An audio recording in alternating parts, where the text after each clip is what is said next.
27th of April today, and we're preparing ourselves for May. I think the 1st of May is Thursday, that's why it's a holiday also. So,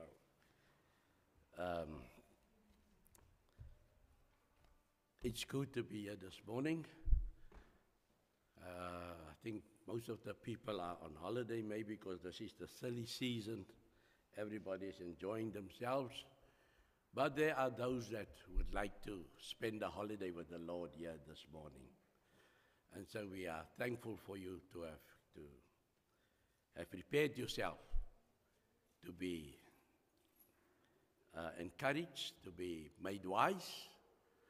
And this morning, the book of Daniel that we are in, it's such a good study, especially when we are employed, when you are working for a boss man or you are in your own business, because the ethics that apply to us is all in this chapter 6, which we're going to do this morning.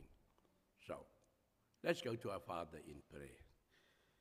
Thank you, dear God and Father, that you've blessed us this morning, that we can come in and be equipped with words of wisdom so that we can, in your kingdom, Lord, be those respected people, person that is there to let our light so shine so that the boss man can be impressed with our work ethic, because we're there not to please him, but to please you most of all.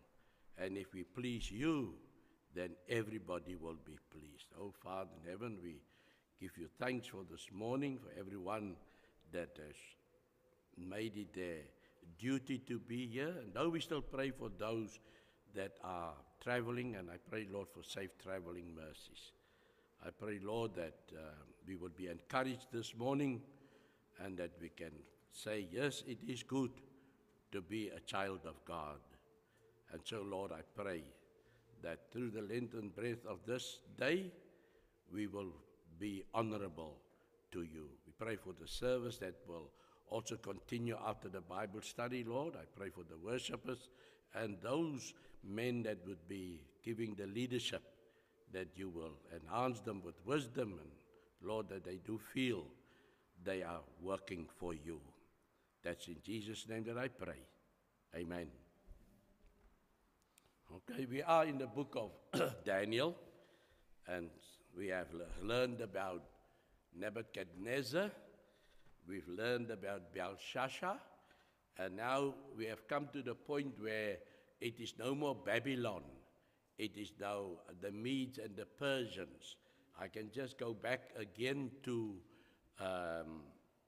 chapter 2 of Daniel, where Nebuchadnezzar, the king of Babylon, had a dream, and in the dream he saw a vision, and Daniel was the one that could, by the help and the grace of God, he was the one that could come to Nebuchadnezzar and say, this is what God wants to show you, and the statue, which is the head is of gold, and the chest is of silver, and the belly part is of bronze, and the feet, the legs is of iron, and feet is of iron mixed with clay. And he says, you, O king, are the head of gold. You are that kingdom, and after you, another kingdom will arise, which is lesser than you, and but your rule will come to an end, and the Medes and the Persians would take over. Now we are now where there is no more. Remember last Sunday when Belshazzar had this great feast, and he eventually became drunk with the wine, and then to show his popularity and his boastfulness, he said, bring the utensils, the vessels of the temple. Now those were all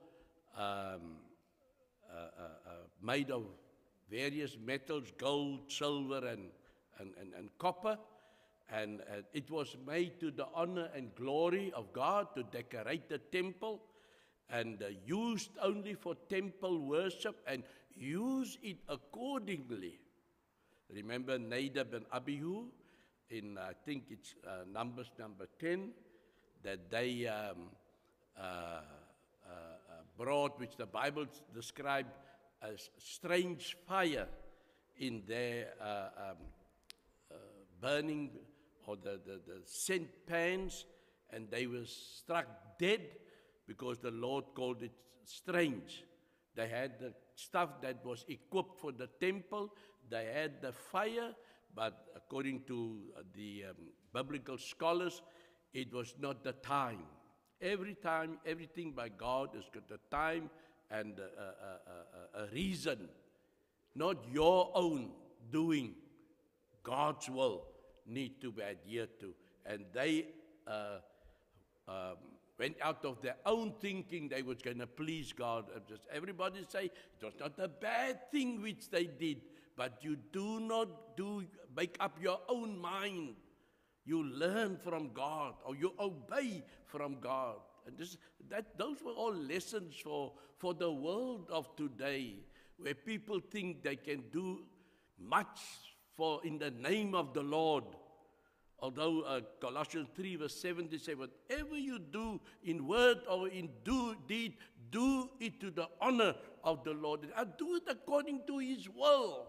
And people do think whatever we do in word or in deed, we do it as we want to show and please you.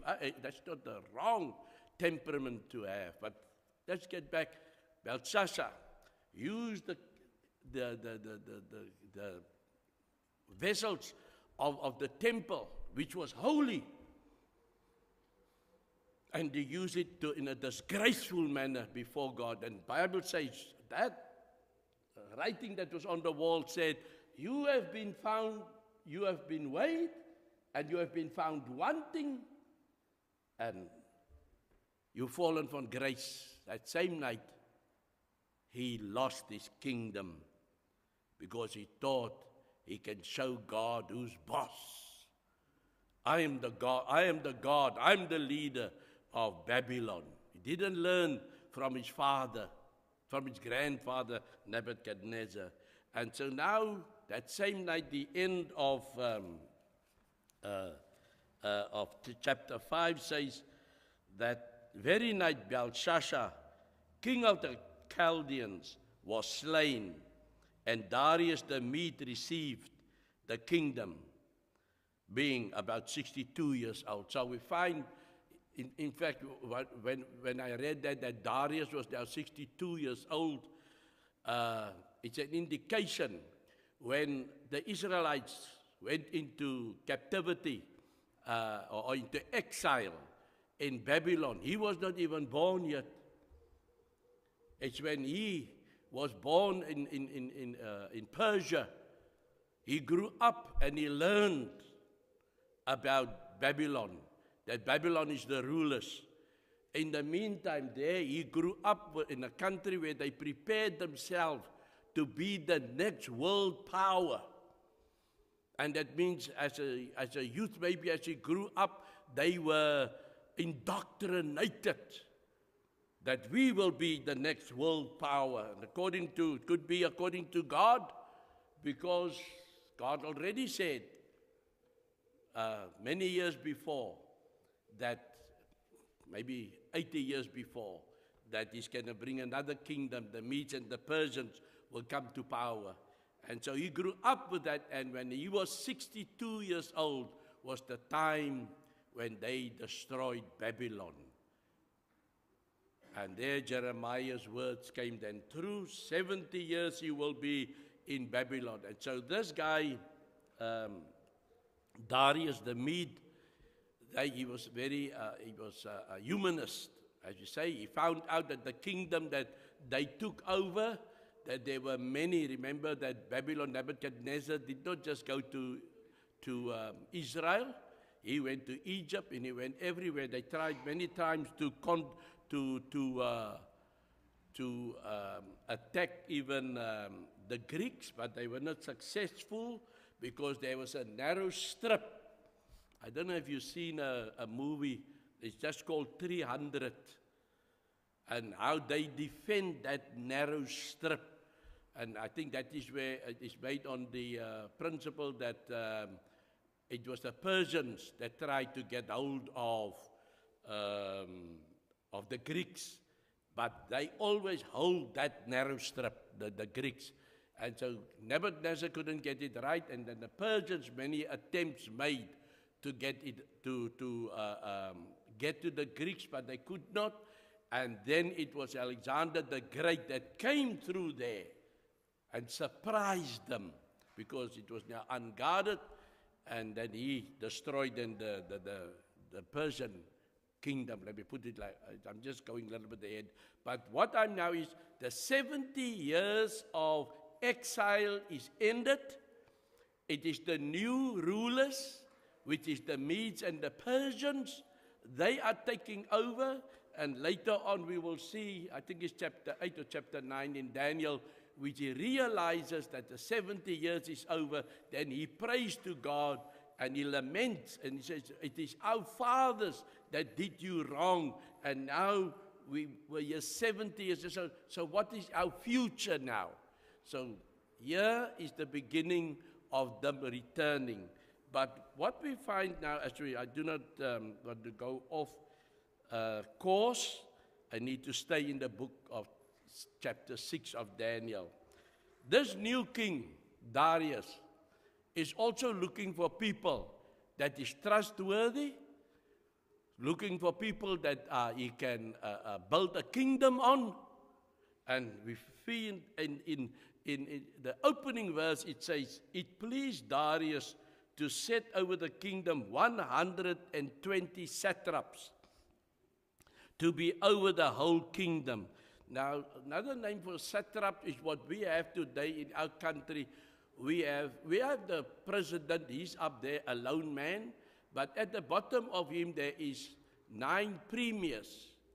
And so these premiers is like like we have in the Western Cape.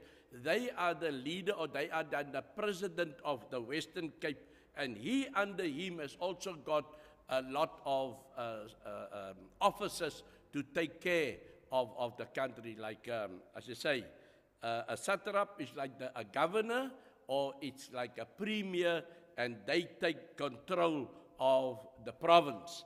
So he was looking now for 120 satraps or governors, and over these 3 governors, of whom Daniel was one. So he's got 120 officers that are now rulers in his country.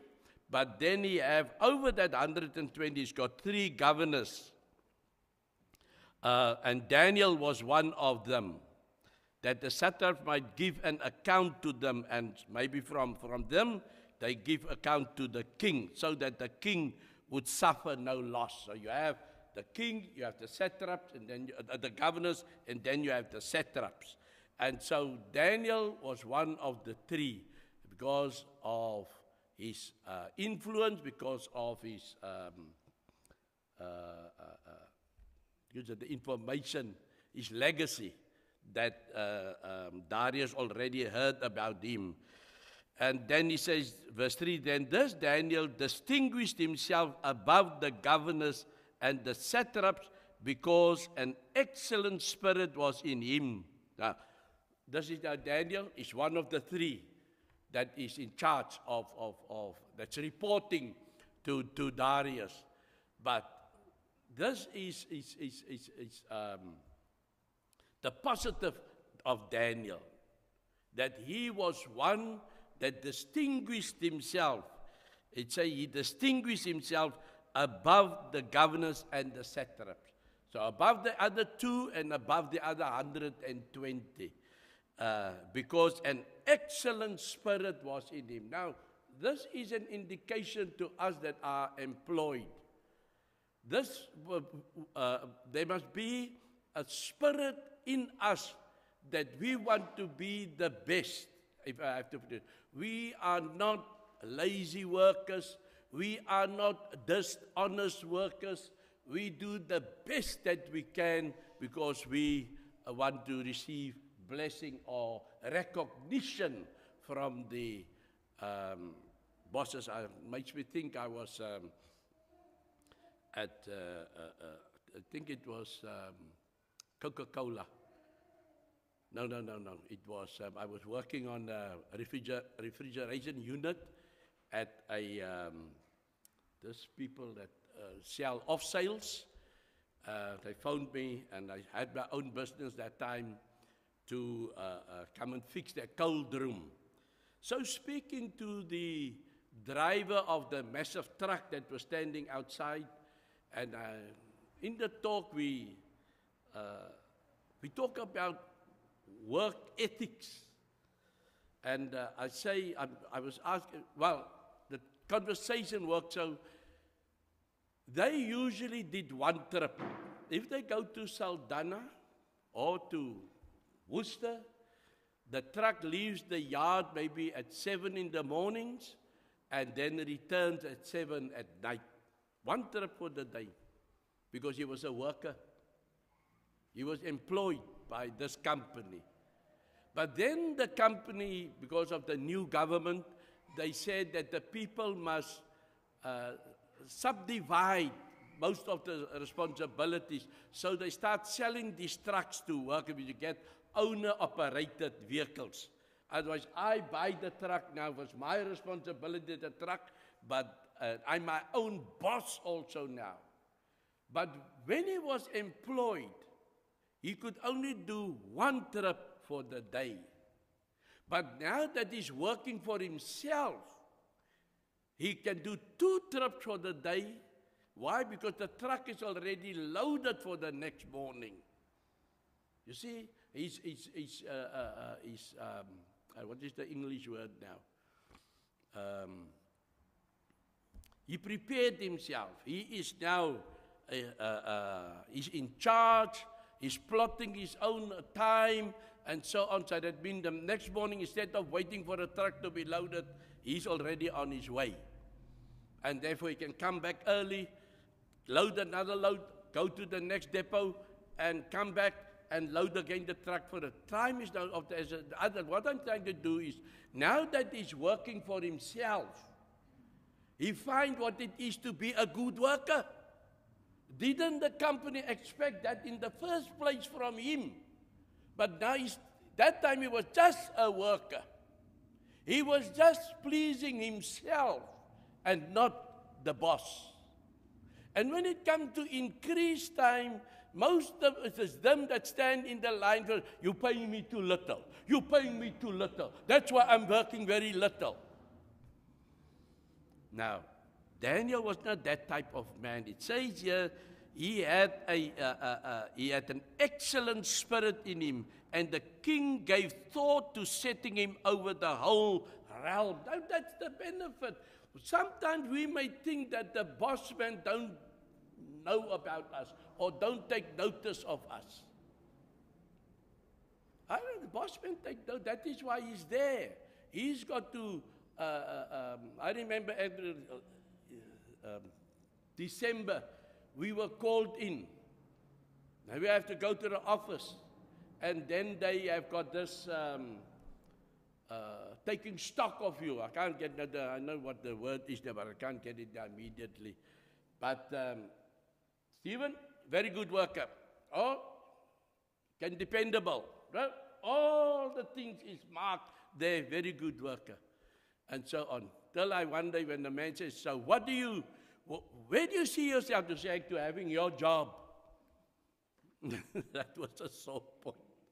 That was a sore point. He had opposition. He had competition when he asked me, what is your future to say, to have your job? Because that's where I put myself already. That's why I'm working so hard. That's why all the ticks is good. Because I want to climb the ladder. Till I found myself, there's no more further to go. It's his job. And so I got myself another job then. Saw a job in the papers, and I applied for the job, and when I got there, the guy knew already about me. That's how my name already traveled. He said, I was praying you would answer this ad. How you know about me? All right, long story. But my reputation preceded me. And that is why? Because of my work ethic. And most of all because I had an excellent spirit, the Spirit of God within me.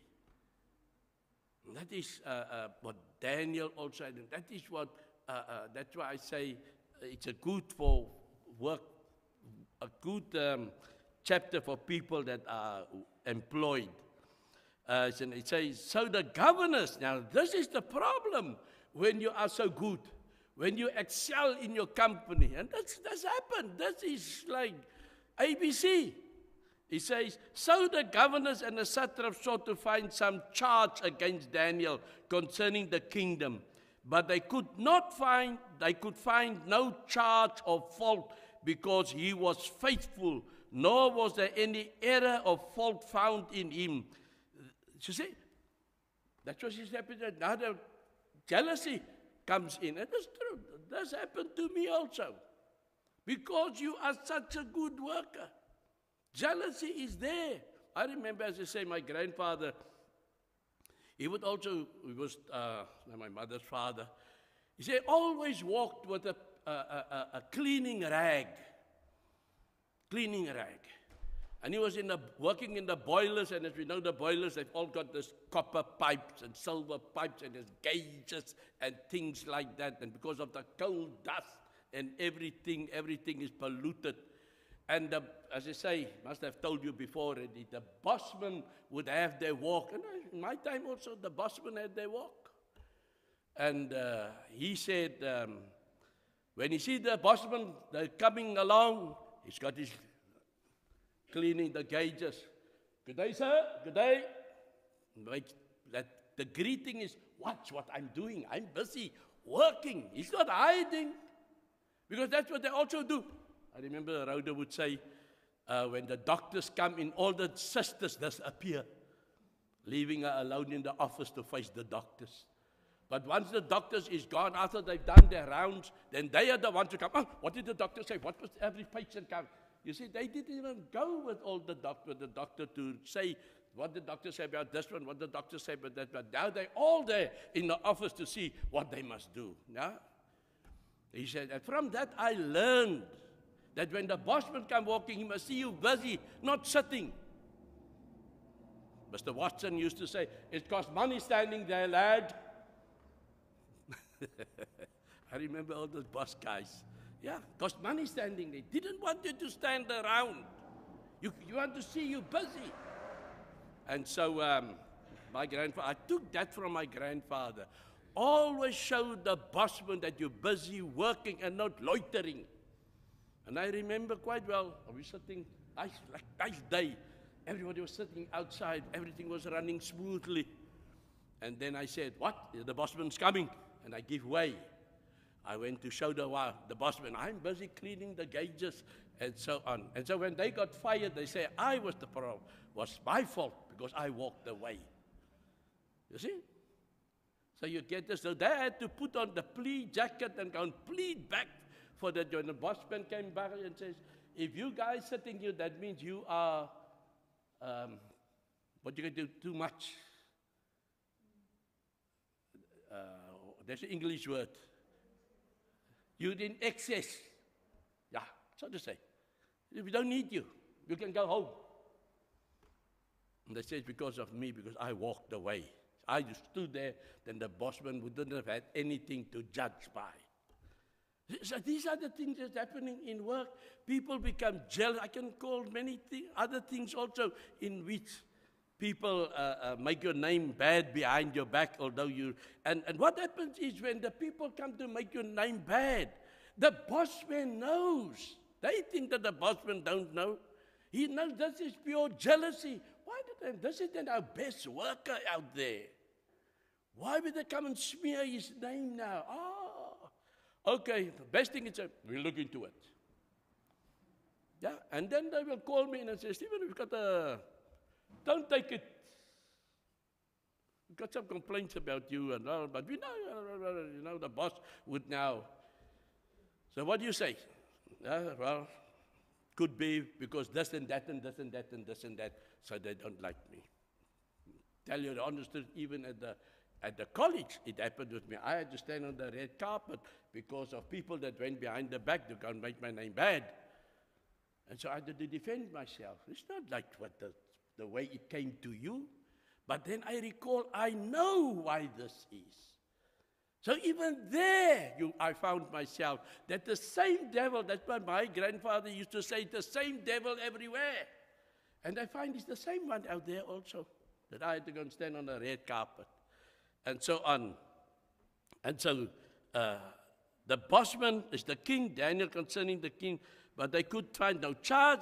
Then these men said, we shall not find any charge against this Daniel unless we find it against him concerning the law of his God.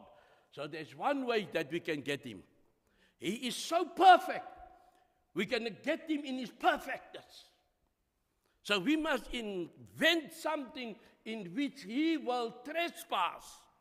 And so we will go to the king and say, oh, king, we want the people only to worship you. For 30 days they must just worship you.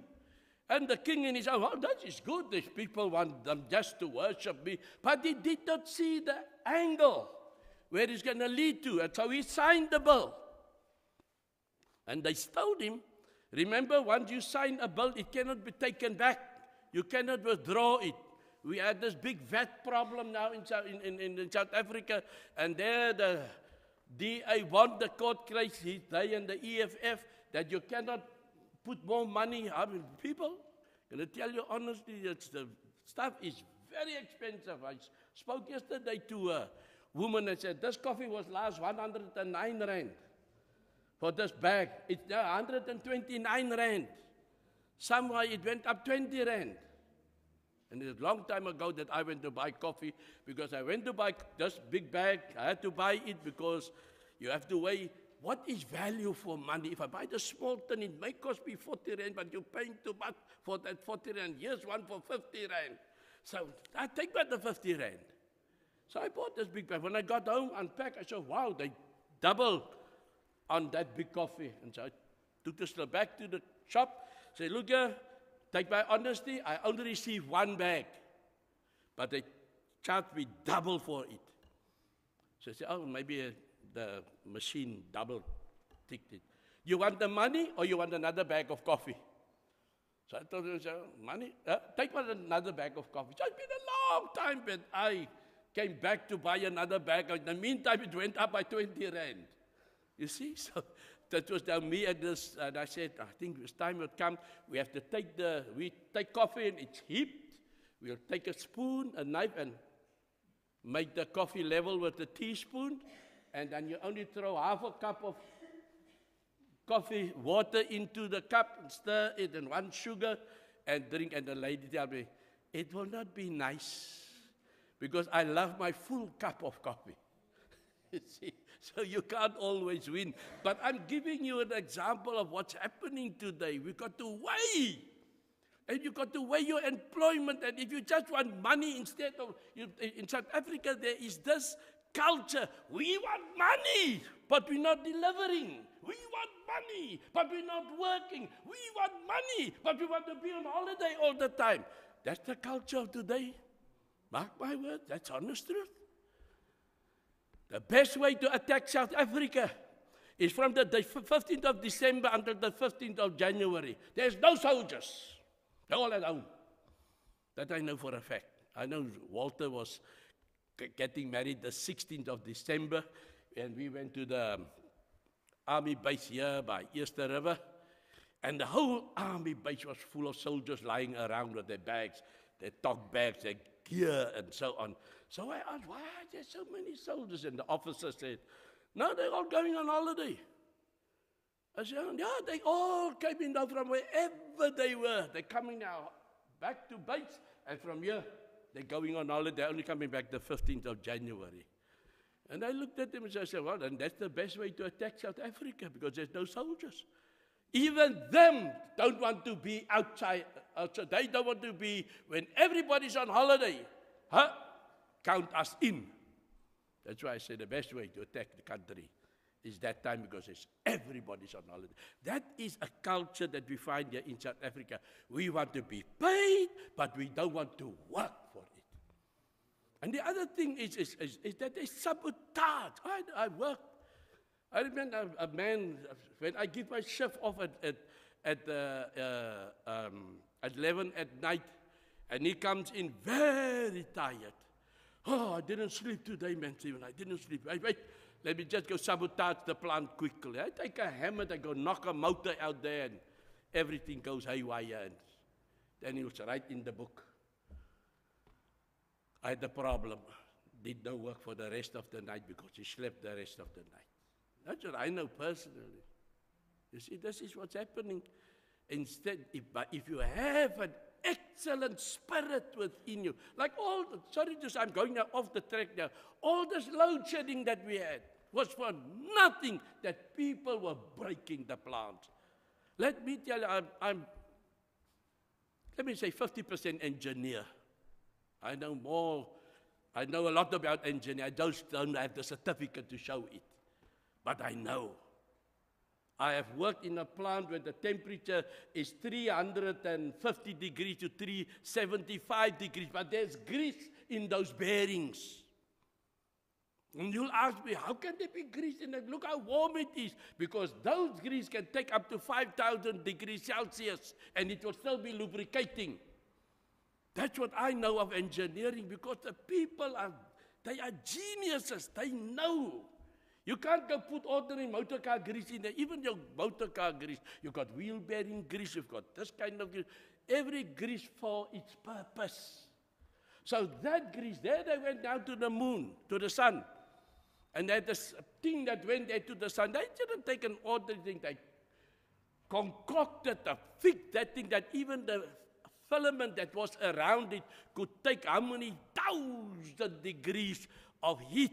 Because they had to go so deep into the sun before it blew up. That's how ingenious the world is today.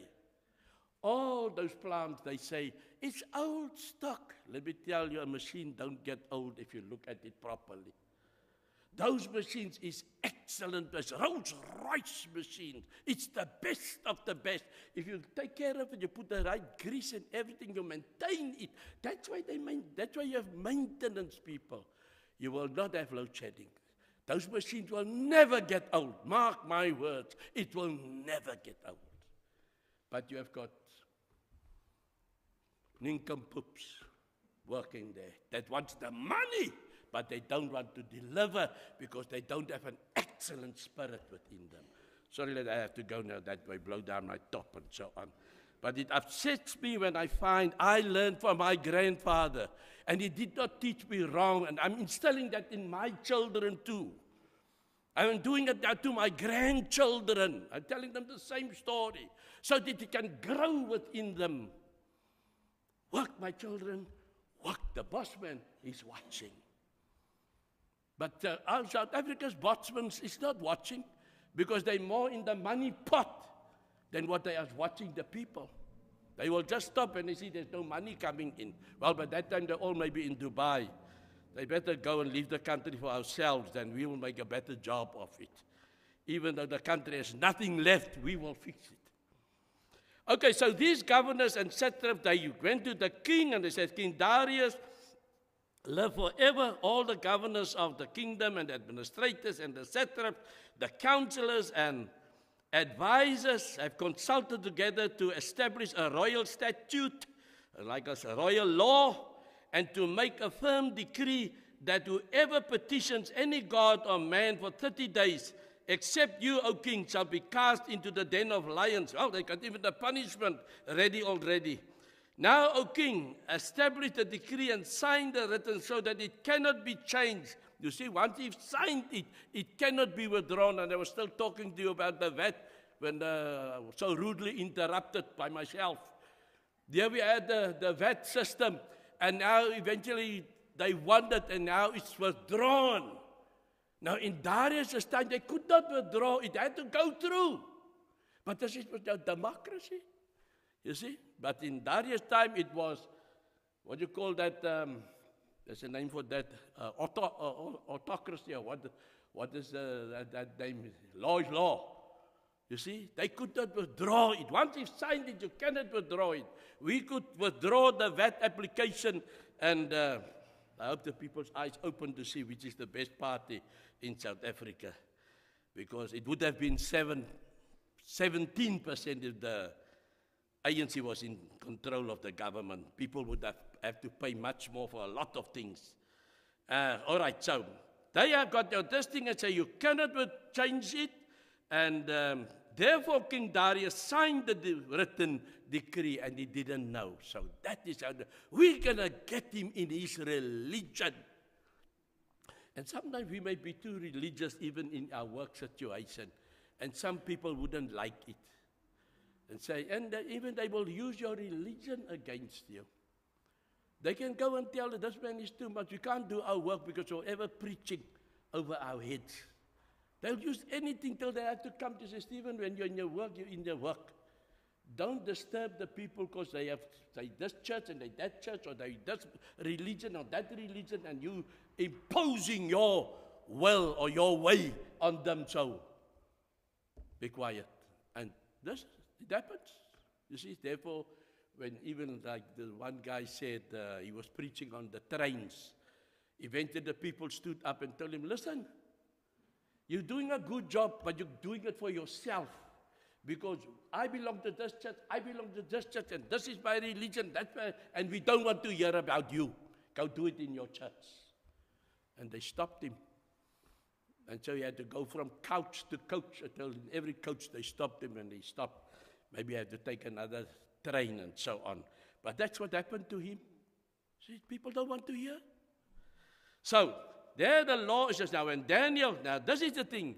Daniel knew about it. When he heard about it, when he heard it was signed, he went home, and in his upper room, with his windows open towards Jerusalem, he knelt down on his knees 3 times that day and prayed and gave thanks before his God, and as was his custom since early days. So here you have Daniel. He heard about the law is passed.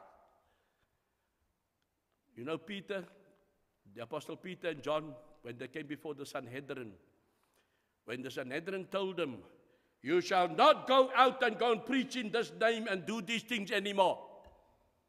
His word was, we must be more obedient to God than to men. That's what Daniel. He was more obedient to God. He was more obedient to the God that he knows was the God that helped him with when they first came there with the food stuff. He was the God that opened up his mind so they can tell Nebuchadnezzar. It was the God that could deliver Shadrach, Meshach, and Abednego out of the fiery furnace. It was the God that gave him the wisdom that he can tell Nebuchadnezzar what all this big tree means. It was the God that could tell him that is what the writing is here on this wall. Why would he turn back his back on God now? Now that he hear of this wimp, wouldn't this God that did this great things also help him out of this? Yes. It says here, Daniel heard it. He went home, and in his upper room, that means everybody can see him, with his window open. Look at me. Towards Jerusalem, that's how they prayed. Towards Jerusalem, the Muslims pray today towards Mecca. Sometimes I also ask myself, should I also not pray with my face to Jerusalem? And you know the problem is then I'll have to walk with the compass, because if you ask me now, Stephen, where's north? I'll show up here. Where's east? And I'll show up here. And where's west? I'll show there. Where's south? Here. And I'll be so wrong. So we will all have to walk with a compass, and I'll have to stand here, and this church will have to be built so that it would have to face Jerusalem. But that does not, this is what they felt they had to do. That command is not us today. The Bible only tells us that Jesus says, when you do pray, go into your inner room, and there you pray to your Heavenly Father, and your Father that can see in the secret, He will hear you, He will know about it, and He will open it up. So, but Daniel was true. They had to pray because they had a reason. because they're sitting there in Babylon and Jerusalem way back this side. They had to do it because they did not want to forget Jerusalem, because it was from forgetting God that they are now in this predicament. But the point is, open to Jerusalem. He knelt down on his knees 3 times a day. Morning, I wrote it somewhere. It's evening, it's morning, and it's noon. That is what I wrote somewhere where I saw. It is, I know it starts by evening. I thought to myself, why don't they say morning, noon, and evening? But that is how it is written in the Bible. I must have written it at some other place. Evening, I saw here Psalm 55, verse 17, praying 3 times a day. Psalm 55, verse 17, evening, morning, and noon. And 1 Kings 8, 27 to 30, pray towards this place. In other words, referring to Jerusalem. So this was norms that they applied to themselves. And he was not negligent towards it. He did it, as he said, before this God, as was his custom since early days. You cannot fail this man. And there is those that set the trap. I want to say, Daniel did it maybe on purpose, because he wanted to prove once again to them the God that's alive, not you. And so it happened that they ran, oh, King Darius, long live you. We found him. He's disobeyed your order, and you cannot withdraw this thing. Because the king was very hurtful when he heard that Daniel had to be going into the temple, into the lion's den. He didn't see the trap, but the trap was set.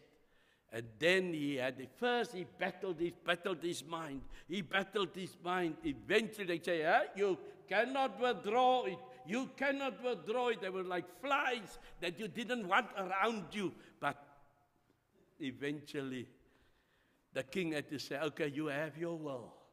As king, I cannot withdraw it. And there they ran, got Daniel, put him in the den.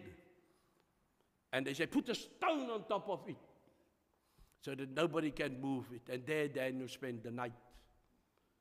And he said that the king tossed and turned in his bed, because his great friend, the guy that he, so to say, looked up to himself as the king, because he's got this great example, rushed the next morning, cut the stone off. Daniel, are you still there? Yes, honorable king.